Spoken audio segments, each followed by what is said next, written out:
Assalamualaikum warahmatullahi wabarakatuh. Halo anak muda, kalian pasti pernah merasa mental kalian lelah, bahkan hingga fisik kalian ikut lelah. Kalian juga bertanya-tanya kenapa mental kalian lelah. Kalian menyimpulkan bahwa kalian mengalami gangguan kesehatan mental. Eits, tapi jangan mudah menyimpulkan seperti itu. Kita simak dulu penjelasan tentang kesehatan mental. Kesehatan mental atau mental health adalah sebuah kondisi seorang individu terbebas dari gejala gangguan mental. Kesehatan mental memiliki pengaruh terhadap fisik dan produktivitas seseorang. Bagi remaja, kesehatan mental merupakan hal yang sangat penting dalam pertumbuhan. Jika kesehatan mental seseorang remaja terganggu, maka akan timbul gangguan mental. Gangguan mental mengubah cara seseorang dalam menangani masalah, berhubungan dengan orang lain, dan memicu hasrat untuk menyakiti diri sendiri. Gangguan mental pada remaja seringkali disepelekan orang-orang. Menurut survei Riskesdas tahun 2018, remaja umur 15-24 tahun memiliki presentasi gangguan mental sebesar 6,2%. Cukup tinggi bukan? Kalian mau tahu apa saja gangguan kesehatan mental yang sering dialami remaja? Untuk tahu lebih lanjut, kita simak penjelasan berikutnya.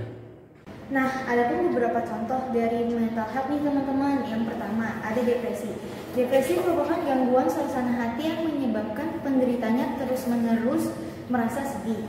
Biasanya, para penderita mengalami kesedihan selama beberapa hari, berminggu-minggu, bahkan bisa sampai berbulan-bulan. Yang kedua, ada skizofrenia. Skizofrenia merupakan gangguan mental yang menimbulkan keluhan halusinasi, delusi, serta kekacauan berpikir dan berperilaku, membuat penderitanya sulit untuk membedakan antara kenyataan dan pikirannya sendiri. Yang ketiga, ada gangguan kecemasan atau anxiety. Gangguan kecemasan atau anxiety merupakan gangguan mental yang membuat penderitanya merasa cemas atau takut secara berlebihan dan terus-menerus dalam menjalani aktivitas sehari-hari. Penderita gangguan kecemasan dapat mengalami serangan panik yang berlangsung lama dan sulit untuk dikendalikan. Yang keempat, ada gangguan bipolar. Gangguan bipolar merupakan jenis gangguan mental yang ditandai dengan perubahan suasana hati. Penderita gangguan bipolar dapat merasakan sangat sedih dan putus asa dalam periode tertentu, kemudian menjadi sangat senang dan bahagia dalam periode yang lain. Dan yang terakhir adalah gangguan tidur. Gangguan tidur merupakan gangguan perubahan pada pola tidur yang sampai mengganggu kesehatan dan kualitas hidup penderitanya. Ada beberapa contoh gangguan tidur adalah sulit tidur atau insomnia, mimpi buruk atau parasomnia, atau yang mudah tertidur atau narkolepsi.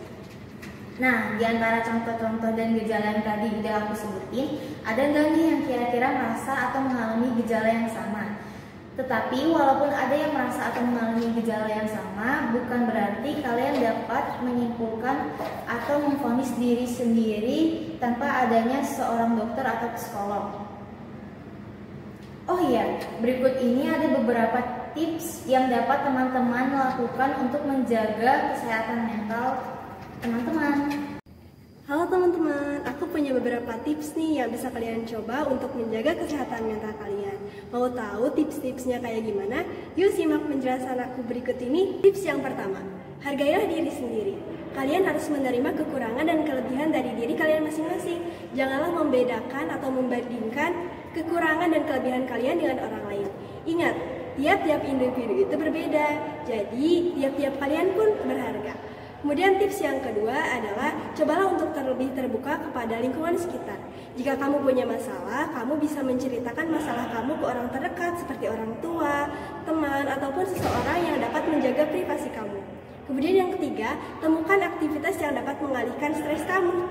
Lakukan aktivitas-aktivitas positif seperti berolahraga, mendengarkan musik, menulis buku harian, dan ataupun jalan-jalan ke tempat wisata yang kamu sukai. Menarik bukan?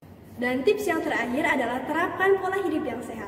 Makan makanan yang bergizi dan teratur, kemudian jaga pola tidur, dan yang terakhir adalah berolahraga dengan rutin.